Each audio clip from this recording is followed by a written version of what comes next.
राजकीय विधि महाविद्यालय बूंदी में आप सभी का स्वागत है। आज हम माल विक्रय अधिनियम 1930 the Sale of Goods Act 1930 के विषय में पढ़ेंगे।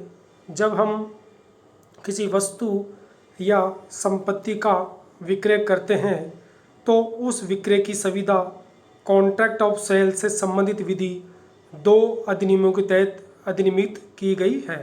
यदि हम किसी वस्तु या संपत्ति का विक्रय करते हैं तो उस विक्रय की सुविधा से संबंधित प्रावधान दो अधिनियमों के तहत अधिनियमित किए गए हैं। नंबर 1 माल विक्रय अधिनियम 1930, नंबर 2 संपत्ति अंतरण अधिनियम 1882।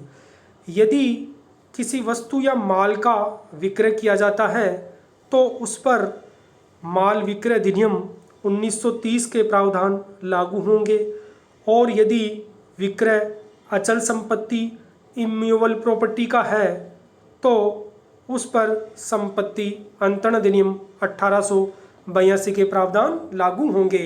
यदि माल का विक्रय किया जाता है तो उस विक्रय पर माल विक्रय अधिनियम 1930 के प्रावधान लागू होंगे, और यदि विक्रय संपत्ति का है तो उस पर संपत्ति अंतरण अधिनियम 1882 के प्रावधान लागू होंगे। अब हम माल विक्रय अधिनियम 1930 की धारा 2 के तहत कुछ विशिष्ट शब्दों को परिभाषित किया गया है। धारा 2 के अंतर्गत जिन महत्वपूर्ण शब्दों को परिभाषित किया गया है उनका अध्ययन करेंगे। प्रथम क्रेता, बायर। क्रेता से तात्पर्य उस व्यक्ति से है जो माल का क्रय करता है। तो क्रेता से तात्पर्य उस व्यक्ति से है जो माल का क्रय करता है या माल के क्रय करने का करार करता है। तो क्रेता से तात्पर्य उस व्यक्ति से है जो माल का क्रय करता है या क्रय करने का करार करता है। नंबर 2 विक्रेता, सेलर। तो सेलर से तात्पर्य उस व्यक्ति से है जो माल का विक्रय करता है या जो माल के विक्रय करने का करार करता है। तो विक्रेता से तात्पर्य उस व्यक्ति से है जो माल का विक्रय करता है या जो माल के विक्रय करने का करार करता है। तो क्रेता तथा विक्रेता की परिभाषा से स्पष्ट है कि क्रेता एवं विक्रेता का व्यक्ति होना आवश्यक होता है। क्रेता या विक्रेता का व्यक्ति होना आवश्यक होता है। व्यक्ति शब्द को माल विक्रय अधिनियम 1930 में परिभाषित नहीं किया गया है। साधारण खंड अधिनियम 1897 में दी गई परिभाषा के अनुसार व्यक्ति के अंतर्गत कोई कंपनी या संगठन या व्यक्तिगत निकाय, चाहे निगमित हो चाहे नहीं हो। तो व्यक्ति के अंतर्गत कौन कौन आता है? कोई कंपनी या संगठन या व्यक्तिगत निकाय, चाहे वह निगमित हो या नहीं हो, व्यक्ति के अंतर्गत आते हैं। अब व्यक्ति दो प्रकार के होते हैं, प्राकृतिक व्यक्ति और कृत्रिम व्यक्ति। परिधान, डिलीवरी। तो परिधान को माल विक्रय अधिनियम 1930 की धारा 2 की उपधारा 2 के अंतर्गत परिभाषित किया गया है। धारा 2 की उपधारा 2 के अनुसार एक व्यक्ति द्वारा दूसरे व्यक्ति को कब्जे का स्वेच्छा से अंतरण करना परिधान कहलाता है। तो एक व्यक्ति द्वारा दूसरे व्यक्ति को कब्जे का स्वेच्छा से अंतरण करना परिधान कहलाता है। तो परिधान में दो महत्वपूर्ण बातें होना आवश्यक है। प्रथम, कब्जे का अंतरण होना आवश्यक है। दूसरा, यह अंतरण स्वेच्छा से किया जाना चाहिए। तो परिधान में दो महत्वपूर्ण बातों का होना आवश्यक है। कब्जे का अंतरण होना आवश्यक है और अंतरण स्वेच्छा से होना आवश्यक होता है। नेक्स्ट जो इम्पोर्टेंट परिभाषा है वह माल पर हक के दस्तावेज, documents of title to goods. तो माल पर हक के दस्तावेज को धारा 2 की उपधारा 4 में परिभाषित किया गया है, जिसके अनुसार माल पर हक के दस्तावेज के अंतर्गत निम्न माल पर अधिकार को प्रतिष्ठित करने वाले प्रपत्र आते हैं। नंबर 1 वहन पत्र, bill of lading. Number 2 dock warrant. Number 3 भंडागारिक प्रमाण पत्र। नंबर 4 घाटवाल का प्रमाण पत्र। नंबर 5 रेल रसीद। नंबर 6 माल के परिधान के लिए वारंट का आदेश। तो माल पर हक के दस्तावेज में वहन पत्र, डाक वारंट, भांडागारिक प्रमाण पत्र, घाटवाल का प्रमाण पत्र, रेल रसीद, माल के परिधान के लिए वारंट का आदेश तथा अन्य कोई दस्तावेज। माल पर कब्जे या नियंत्रण के सबूत के रूप में किया जाता हो तो अगर उक्त प्रपत्रों को हक दस्तावेज तभी कहा जाएगा। जो इन उक्त दस्तावेज है उनको हक दस्तावेज तभी कहा जाएगा जब उनका उपयोग माल पर कब्जे या नियंत्रण के सबूत के रूप में किया जाता है या उस दस्तावेज पर कब्जा रखने वाले व्यक्ति को वह माल जिसके बारे में वह दस्तावेज है अंतरित करने के लिए किया जाता है। तो माल पर हक का दस्तावेज वही कहलाएगा जिसमें माल पर कब्जा या नियंत्रण के सबूत के रूप में उसका उपयोग किया जाता हो या उस दस्तावेज पर कब्जा रखने वाले व्यक्ति को वह माल जिसके बारे में वह दस्तावेज है अंतरित करने के लिए किया जा सकता हो। नेक्स्ट जो इम्पोर्टेंट परिभाषा है वह है भावी माल, फ्यूचर गुड्स। भावी माल को धारा 2 की उपधारा 6 में परिभाषित किया गया है। धारा 2 की उपधारा 6 के अनुसार भावी माल का तात्पर्य उस माल से है जिसे विक्रय की सुविधा के पश्चात विक्रेता को विनिर्मित या उत्पादित या अर्जित करना है। तो भावी माल कौन सा माल कहलाता है? जिसे विक्रेता को विक्रय की सुविधा के पश्चात उसको विनिर्मित करना या उत्पादित करना या अर्जित करना होता है। तो माल विक्रय अधिनियम के अंतर्गत विक्रेता व क्रेता के मध्य विक्रय की सुविधा वर्तमान माल तथा भावी माल दोनों के लिए की जा सकती है। तो विक्रय सुविधा के अंतर्गत विक्रेता व क्रेता के मध्य जो विक्रय की सुविधा होती है वह भावी माल के संबंध में हो सकती है और वर्तमान माल के संबंध में भी हो सकती है। अब जो दूसरी महत्वपूर्ण परिभाषा है वह है माल, गुड्स। तो माल को माल विक्रय अधिनियम 1930 की धारा 2 की उपधारा 7 में परिभाषित किया गया है। धारा 2 की उपधारा 7 के अनुसार माल विक्रय की सुविधा में माल शब्द सुविधा के लिए आधारभूत है। माल शब्द को इस अधिनियम में निम्न शब्दों में परिभाषित किया गया है: माल से अनियोज्य दावों और धन से भिन्न हर किस्म की जंगम संपत्ति अभिप्रेरित है। तो माल शब्द में अनियोज्य दावों और धन से भिन्न, तो माल में कौन अनियोज्य दावा सम्मिलित नहीं है और धन भी माल में सम्मिलित नहीं है।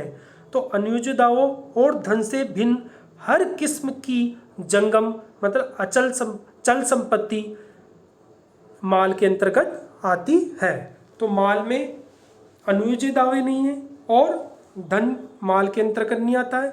हर किस्म की जंगम चल संपत्ति माल के अंतर्गत आती है और माल के अंतर्गत स्टॉक, अंश, उगती फसलें, घास और भूमि, उसकी भाग रूप ऐसी चीजें जिसका विक्रय संपूर्ण या विक्रय की सुविधा के अधीन भूमि पृथक किए जाने का करार किया गया हो, यह भी माल के अंतर्गत शामिल है। तो हर किस्म की चल संपत्ति माल है। साधारण खंड अधिनियम 1897 की धारा 3 की उपधारा 36 के अनुसार स्थावर संपत्ति को छोड़कर हर प्रकार की संपत्ति जंगम संपत्ति कहलाती है। तो जंगम संपत्ति को साधारण खंड अधिनियम 1897 की धारा 3 की उपधारा 36 में भी परिभाषित किया गया है। तो स्थावर संपत्ति को छोड़कर हर प्रकार की संपत्ति जंगम संपत्ति कहलाती है।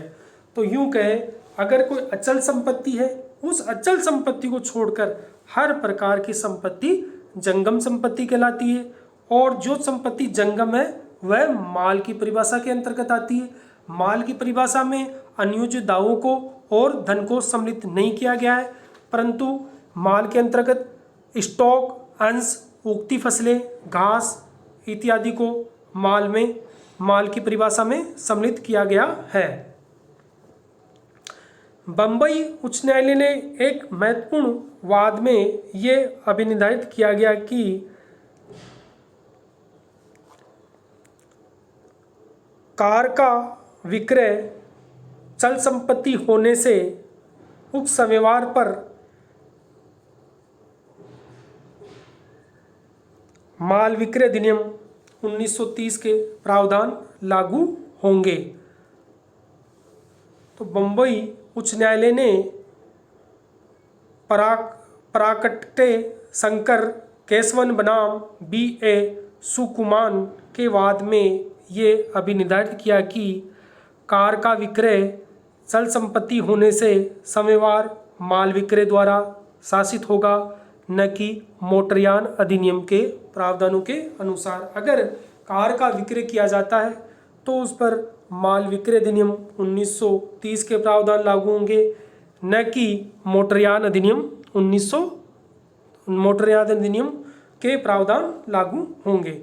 दिवालिया धारा 2 की उपधारा 8 में दिवालिया शब्द को परिभाषित किया गया है, जिसके अनुसार दिवालिया से तात्पर्य उस व्यक्ति से है जिसने कारोबार के मामूली अनुक्रम में अपने ऋण का संदाय बंद कर दिया हो, या जो अपने ऋणों का जैसे जैसे वह सौध्य होने संदाय न कर सकता हो, चाहे उसने दिवालियापन का कोई कार्य किया हो या नहीं किया हो। तो दिवालिया से तात्पर्य ऐसे व्यक्ति से जिसने कारोबार के मामूली अनुक्रम में अपने ऋण का भुगतान बंद कर दिया हो, जिसने व्यापार के मामूली अनुक्रम में अपने ऋण का भुगतान बंद कर दिया हो, या जो अपने ऋणों का जैसे जैसे वे ड्यू होते हैं संदाय न कर सकता हो, या वह अपने ऋणों को भुगतान करने में असमर्थ हो, चाहे उसने दिवालियापन का कोई कार्य किया हो या नहीं किया हो। तो दिवालिया के लिए आवश्यक नहीं है कि वह दिवालियापन का कोई कार्य किया जाए या नहीं किया जाए। नेक्स्ट जो महत्वपूर्ण परिभाषा है वह वाणिज्यिक अभिकर्ता। तो वाणिज्यिक अभिकर्ता को धारा 2 की उपधारा 9 में परिभाषित किया गया है, जिसके अनुसार वाणिज्यिक अभिकर्ता या व्यापारिक एजेंट से आज से ऐसे एजेंट से हैं जो व्यापारिक रूढ़ियों के अनुसार निम्नलिखित अधिकार रखता हो। तो वाणिज्यिक अभिकर्ता उस व्यक्ति को कहेंगे जो व्यापार की मामूली रूढ़ियों के अनुसार निम्नलिखित अधिकार रखता हो। प्रथम, माल के विक्रय का अधिकार। यदि उसको माल के विक्रय का अधिकार है तो वह वाणिज्यिक अभिकर्ता कहलाएगा। दूसरा, विक्रय करने के उद्देश्य से माल के प्रेषण का अधिकार, और विक्रय करने के उद्देश्य से उसे माल के प्रेषण का अधिकार हो, माल के क्रय करने का अधिकार हो, माल की प्रतिभूति पर धन एकत्रित करने का अधिकार हो, तो उसको वाणिज्यिक अभिकर्ता कहेंगे। कीमत, प्राइस। तो कीमत शब्द को धारा 2 की उपधारा 10 में परिभाषित किया गया है। धारा 2 की उपधारा 10 के अनुसार ऐसे कीमत से तात्पर्य ऐसे प्रतिफल से है जो माल के विक्रय के लिए धन के रूप में है। तो कीमत से तात्पर्य ऐसे प्रतिफल से है जो माल के विक्रय के लिए धन मतलब मुद्रा के रूप में है, उसको कीमत कहेंगे। धारा 2 की उपधारा 14 में विनिर्दिष्ट माल स्पेसिफिक गुड्स को परिभाषित किया गया है, जिसके विनिर्दिष्ट माल से तात्पर्य ऐसे माल से हैं जो उस समय जब विक्रय की सुविधा की जाती है परिलक्षित और करारित किया जाता है। तो विनिर्दिष्ट माल से तात्पर्य ऐसे माल से हैं जो उस समय जब विक्रय की सुविधा की जाती है आइडेंटिफाइड मतलब उसकी पहचान की जा सकती हो और करारित एग्रीड किया जाता है। इस प्रकार ऐसा माल जो क्रेता विक्रय की सुविधा करते समय उस माल को पहचान कर पृथक रख लेता है विदिष्ट माल कहलाता है। तो विदिष्ट माल कौन सा कहलाता है? जो क्रेता विक्रय की सुविधा करते समय उस माल की पहचान कर उसको पृथक रख सकता है, उसको विदिष्ट माल कहते हैं। अतः जब किसी वस्तु या संपत्ति का विक्रय किया जाता है तो उक्त विक्रय के संबंध में 2 अधिनियमों के अंतर्गत प्रावधान किए गए हैं। यदि विक्रय माल का है तो उस पर माल विक्रय अधिनियम 1930 के अंतर्गत जिन प्रावधानों का उल्लेख किया गया है उसके उपबंध लागू होंगे। और यदि विक्रय किसी अचल संपत्ति का है तो उस पर संपत्ति अंतरण अधिनियम 1882 के प्रावधान लागू होंगे। Thank you.